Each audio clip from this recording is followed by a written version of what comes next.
afternoon guys, no? At gusto ko lang mag-share sa inyo, no? Sa nagtatanong, ano daw ba yung buhay bilang isang OFW dito sa bansang Japan, no? Hindi lang naman dito guys, sa iba't ibang bansa, no? Na mararanasan natin. Ang pangingin ng bansa naman talaga siya guys, hindi madali, no? At marami kang kailangan mong pagdaanan. Lahat dito guys, no? Lahat ng hindi mo pa nararanasan sa Pilipinas, mararanasan mo yan dito, no? Lalo na kung pamilyado kang tao, na kagaya ko, isa akong pamilyadong tao, na ako mismo yung makakapagsabi sa inyo kung ano ba talaga yung buhay ng isang OFW dito sa bansang Japan. At dito naman talaga guys is puro trabaho ka lang naman talaga dito, trabaho, no?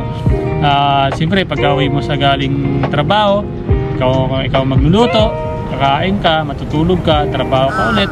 Ganun lang yung tumatakbo yung buhay mo dito guys sa ibang bansa, no? At ang mindset kasi natin guys pag nandiyan tayo sa Pilipinas is yaman agad tayo pag nandito tayo, at matutupad yung pangarap natin, at makaahon tayo sa buhay, no? Totoo naman yung guys, no? At lahat ng iniisip natin, lahat ng mindset natin, totoo naman yun, no? Mabilis naman talaga yung pera dito basta marunong ka lang dumiskarte, marunong ka lang mag-budget para sa sarili mo, hindi yung puro bigay ka. Wag yung guys, no? At kailangan marunong ka, no? Marunong ka dumiskarte sa pera mo, mag-ipon ka, no? Kasi hindi naman habang buhay na nandito tayo sa ibang bansa na magtatrabaho, no?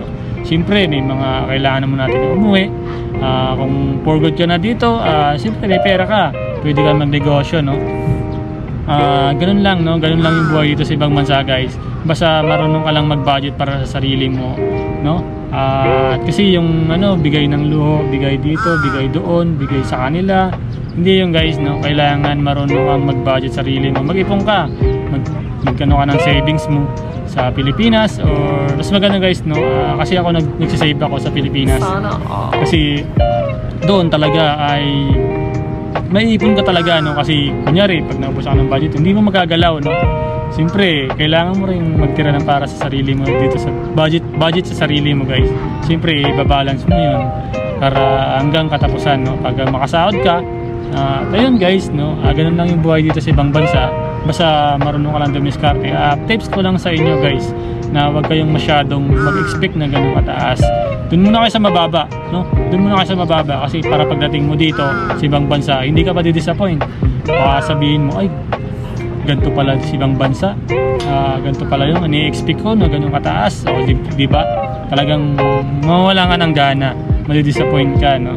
Ayun guys, ganun lang yung tumatakbo yung buhay dito sa ibang bansa, no? Basta solo ka kasi mamumuhay dito, na parang ito yung pangalawang buhay mo, na walang siyempre ano mo guys, no? Hawak mo yung sarili mo, walang sisita sa'yo, basta gawin mo yung gusto mo, magagawa mo yung gusto mo, no? At siyempre kailangan din natin, wag naman yung gawin natin ng gusto na hindi mabuti guys, no? Doon tayo sa mabuti, no? Okay. Siyempre pag ibang bansa tayo, na marami kasi ako napapanood na nawawala ng asawa, nag-aasawa ng iba, na nagkakaanak sa iba, nagkakajowa, nagkakasyota. Hindi guys, no? Siyempre pag sa pamilya ng tao, siyempre isipin mo yung pamilya mo, na ikaw lang yung inaasahan nila para sumuporta sa kanila. Yun guys, no?